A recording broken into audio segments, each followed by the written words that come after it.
نحمده ونصلي على رسوله الكريم اما بعد اعوذ بالله من الشيطان الرجيم بسم الله الرحمن الرحيم لا تخافوهم وخافون ان كنتم مؤمنين قال الله تبارك وتعالى ان اولیاءه الا المتقون صدق اللہ العظیم وصدق رسولہ النبی الامین الکریم ونحن علی ذلک لمن الشاہدین والشاکرین والحمد للہ رب العالمین۔ معزز سامعین کرام، کچھ دیر سے آپ حضرات یہاں تشریف فرما ہیں اور آج کی یہ محفل بڑے باخیر بزرگ کے نام سے سجائی گئی ہے۔ ایسی محفلیں میں بھی کہاں ہیں جس محفل میں ایسے ایسے محبوبین کا ذکر ہو۔ نام بڑا سنا ہے، سنتے رہتے ہیں، لیکن یہ ترتیب کی بات ہے، یہ حقیقت ہے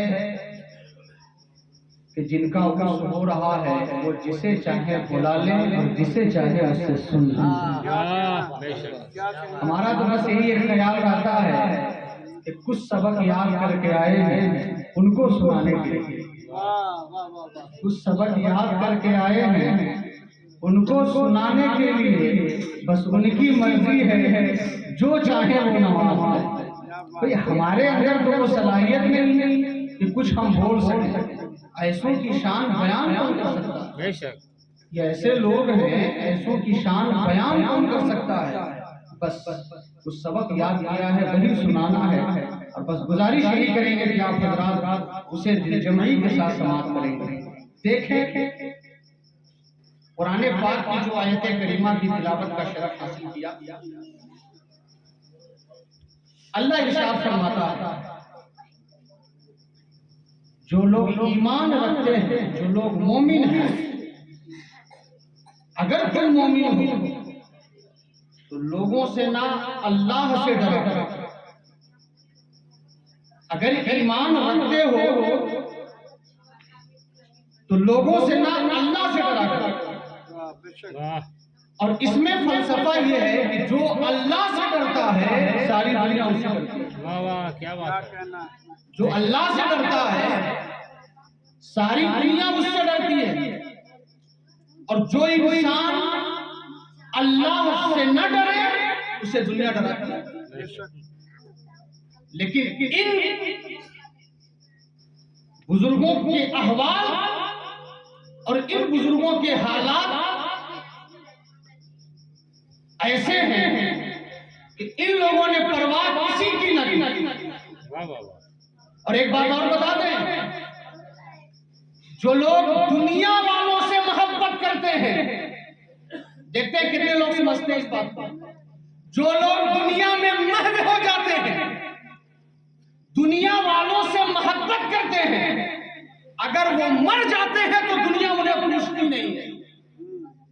جو لوگ دنیا والوں سے محبت کرتے ہیں اگر وہ مر جاتے ہیں تو دنیا اسے پوچھتی نہیں ہے، اور جو لوگ دنیا کو لات مار دیتے ہیں ان کا وصال ہو جاتا ہے تو دنیا انہیں چھوڑتی نہیں ہے، ان کو چھوڑنے کے لیے تیار نہیں ہوتی۔ یہی حال اللہ والا، کیا بات! ایسے لوگوں کو دنیا چھوڑتی نہیں ہے، لیکن جو لوگ اللہ کے ہو جاتے ہیں ساری کائنات ان کی ہو جاتی ہے۔ جب یہ بات آئی ہے تو ایک بات سن لیں، اس کے بعد پھر اپنے موضوع پر آ جائیں گے۔ جو ایمان رکھتے ہیں اگر تم مومن ہو تو لوگوں سے نہ اللہ سے ڈرا کرو، اللہ سے ڈرا کرو، اور یہ خیال کیا کرو کہ جو ہم کر رہے ہیں وہ رب دیکھ رہا ہے، جو ہم کر رہے ہیں وہ رب دیکھ رہا ہے۔ سلسلہ چشتیہ میں ایک بڑے بزرگ ہیں جن کا نام حضرت ابراہیم بن ادھم ہے، بہت پائے کے امام، بہت پائے کے ولی۔ دیکھا کہ ایک پہاڑ پر کوئی دانہ چن رہا ہے، ایک شخص دانہ چن رہا ہے، تو انہوں نے فرمایا اے شخص تو دانا کیوں چن رہا ہے؟ کہا کہ میں دانا اس لیے چن رہا ہوں جو پرندے بھوکے ہیں نا انہیں کھلانے کے لیے میں دانا چن رہا ہوں۔ کہا کہ یہ شخص تیرا بھلا ہو، اتنا پیارا خیال ہے کون، تیرا نام کیا ہے؟ تو اصل میں وہ مسلمان نہیں تھا، اصل میں وہ مسلمان نہیں تھا۔ تو انہوں نے فرمایا کہ جب تو مسلمان ہی نہیں ہے تو یہ سب کر رہا ہے، تجھے فائدہ کیا ملے گا؟ کوئی فائدہ نہیں ہے۔ تو اس نے ایک ہی جواب دیا کہ سنیے جو میں کر رہا ہوں نا وہ میرا رب دیکھ رہا ہے، جو میں کر رہا ہوں نا وہ میرا رب دیکھ رہا ہے۔ کہا رب تو سب دیکھ رہا ہے، کہا جو میں کر رہا ہوں وہ رب دیکھ رہا ہے۔ ابراہیم بن ادم فرماتے ہیں کوئی فائدہ نہیں ہوگا، کہا وہ آپ جائیں، جو میرا کام ہے میں کر رہا ہوں۔ حضرت ابراہیم بن ادم وہاں سے تشریف لے گئے۔ جب حج کا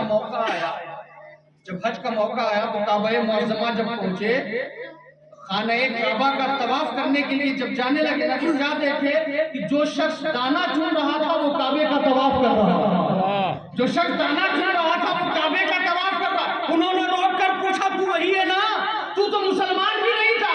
تو وہ کہنے لگا ہاں میں مسلمان نہیں تھا، جیسے ہی میں نے یہ جملہ کہا کہ جو میں کر رہا ہوں وہ رب دیکھ رہا ہے، اسی وقت مولا نے مجھے کرنے کی توفیق عطا فرما دی، میں کلمہ پڑھ کر مسلمان ہو گیا، اور اس کے بعد اللہ نے حج کی شہادت بھی عطا فرما دی ہے، میں حج کے لیے آ گیا اور کعبے کا طواف کر رہا ہوں۔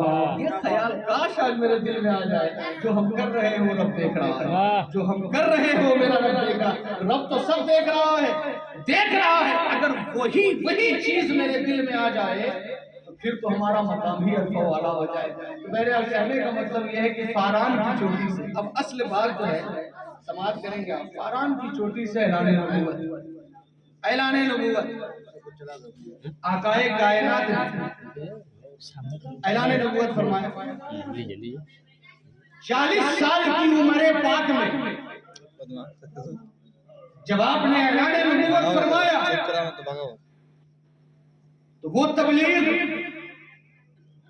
مکہ معظمہ میں 13 سال، مدینہ منورہ میں 10 سال، کیا بات ہے، اور وہ تبلیغ ایسی تبلیغ کہ جب آقا نے آخری خطبہ حجۃ الوداع میں دیا ہے تو کم و بیش 1,24,000 کلمہ پڑھنے والے صحابہ موجود ہیں۔ کیا کہنا، بے شک یہ 23 سالہ تبلیغ کا اثر، لیکن جب سن 11 ہجری میں میرے آقا اس روئے زمین سے بظاہر تشریف لے گئے تو پھر یہ کام رکا نہیں، اسی کام کو یار غار مصطفیٰ لے کر چلے، اور وہ 2 سال میں وہ کام کیا، کتنے لوگ کلمہ پڑھ کر جو ہے دائرہ اسلام میں داخل ہوئے، لیکن پھر بھی یہ کام چھوٹا نہیں۔ 2 سال کے بعد پھر فاروق اعظم جب ان کو خلافت ملی تو جو پیغام مدینے والے مصطفیٰ نے دیا تھا، جو کام آقائے کائنات نے کیا، اسی کام کو لے کر فاروق اعظم نکلے۔ جب نکلے تو ایسا کام کیا کہ 22.5 لاکھ مربع میل پر تنہا حکومت کر کے نہ جانے کتنے لوگوں کو مصطفیٰ جان رحمت کا کلمہ پڑھایا۔ اب تو کام رک جائے، لیکن نہیں، رک کیسے جائے گا؟ جس دین کو لے کر، جس مذہب کو لے کر امام الانبیاء آئے، وہ مذہب رکنے والا نہیں، وہ دین رکنے والا نہیں۔ عثمان ذو النورین کا وقت آیا تو انہوں نے بھی وہ کام کیا۔ ارے جب عثمان کا نام آتا ہے تو ذہن میں خیال آتا ہے کہ بڑے دولت مند تھے، بڑے امیر و کبیر تھے، اتنی دولت تھی۔ جب ان کی بات آئی ہے تو سن لیجئے، مولا کائنات اپنا سرا لے کر گئے، جو لوگ جنگ میں پہنتے ہیں نا، لے کر گئے بیچنے کے لیے۔ تو حضرت عثمان سے ملاقات ہو گئی. اب دیکھیں ان دونوں کی محبت. تو حضرت عثمان نے کہا کہ حضور کہاں جا رہے ہیں؟ کہا بیچنے کے لیے جا رہا ہوں، کچھ کام ہے. کہا کہ اس کی قیمت کیا ہے؟ اس کی قیمت کیا ہے؟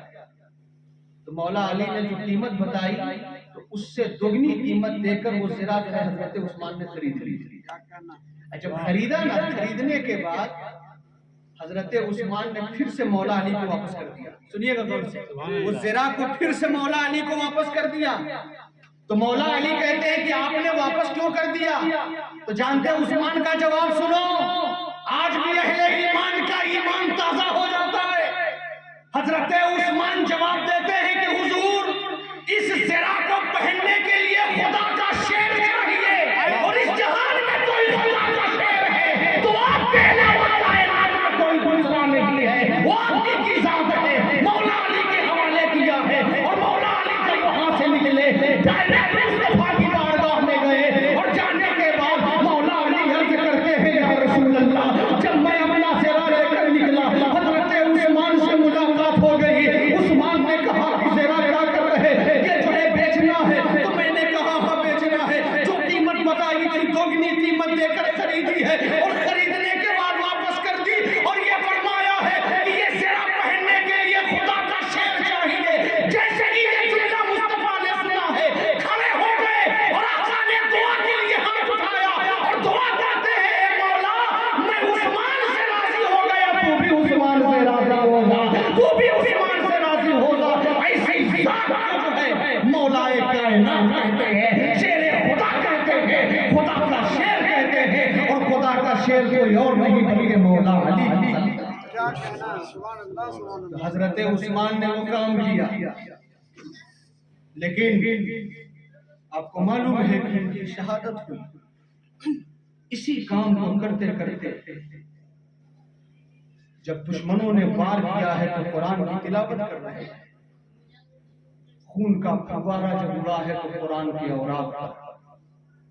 ایک عاشق نے بہت خوب لکھا ہے، اے عثمان تیری قسمت کو سلام، تمام شہداء کے خون جہاں جہاں گرے ہیں وہ زمین گواہی دے.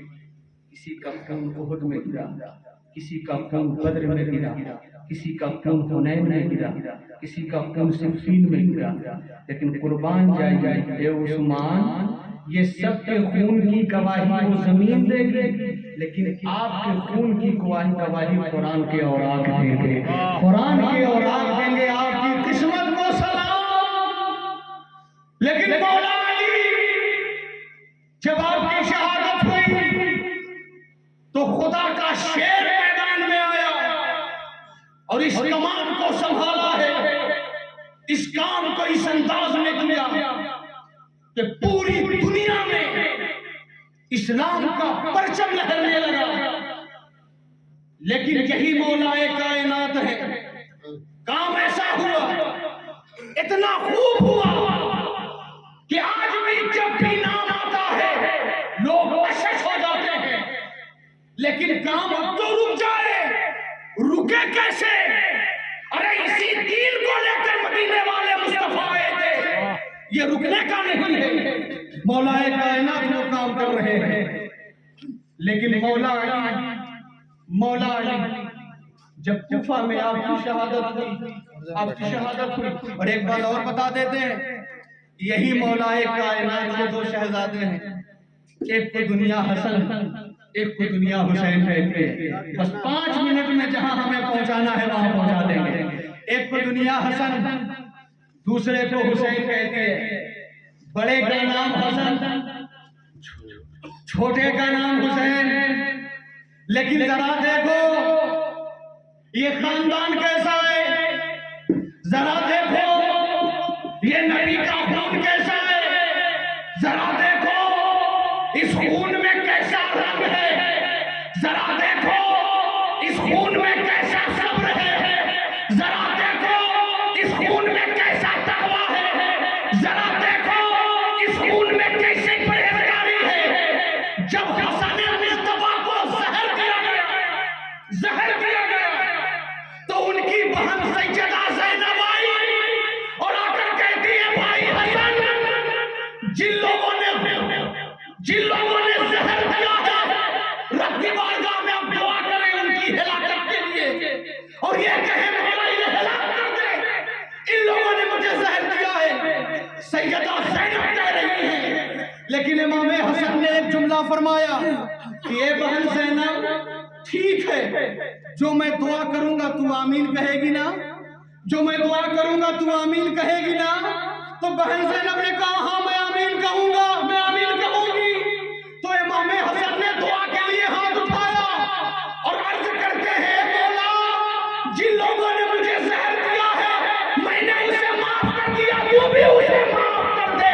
اسے جو ہے مولا علی کا حرمہ کہتے ہیں اور اسے جو ہے مولا علی کا خون کہتے ہیں، میں نے اسے معاف کر دیا، تو بھی اسے معاف کر دے۔ سیدہ زینب نے آمین کہا ہے، اس لیے وعدہ کر لیا تھا آمین کہیں گے۔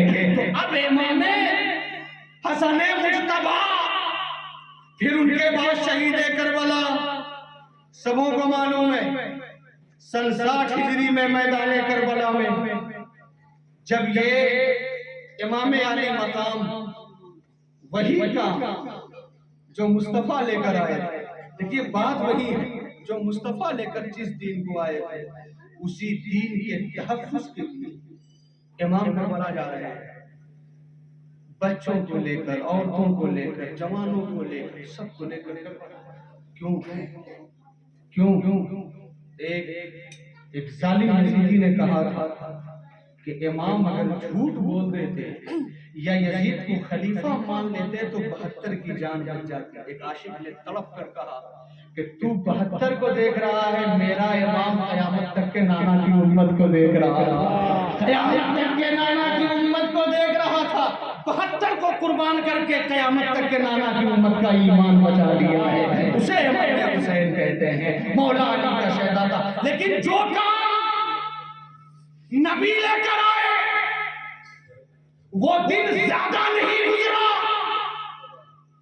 400 سال کے بعد جیلان کی سرزمین ہے اور وہی امام حسن کا بیٹا، امام حسین کا بیٹا، حضرت سرکار شیخ عبدالقادر جیلانی غوث اعظم بن کر آ رہے ہیں اور اسی پرچم کو اٹھایا جس پرچم کو لے کر حسین کربلا پہنچے تھے، اسی پرچم کو اٹھایا اور کہا کہ جو کام میرے نانا نے کیا ہے وہی کام ان کا نواسا کرے، جو کام میرے نانا نے کیا ہے وہی کام میرا نواسا کرے۔ اس پرچم کو اٹھایا اور ایسی تبلیغ کی۔ اب یہاں پر جب بات آئی ہے تو ایک بات سن لیں، جب غوث اعظم کے جب طبیعت علی ہوئی تو ان کے پیشاب مبارک پر جگہ بھیجا گیا، ایک عیسائی بہت بڑا حکیم تھا، جب پیشاب مبارک کو بھیجا گیا نا وہ پیشاب مبارک کو دیکھ کر کہہ رہا ہے یہ کن کے پیشاب ہے؟ مریدوں نے کہا تمہیں علاج کرنا ہے نا، یہ چھوڑو نا کن کا ہے؟ نہیں بتاؤ تو صحیح، دل تو کچھ اور کہہ رہا ہے، بتاؤ تو صحیح۔ تو کہا کیا مطلب؟ کہا بتاؤ تو صحیح، کہا غوث اعظم کہیں۔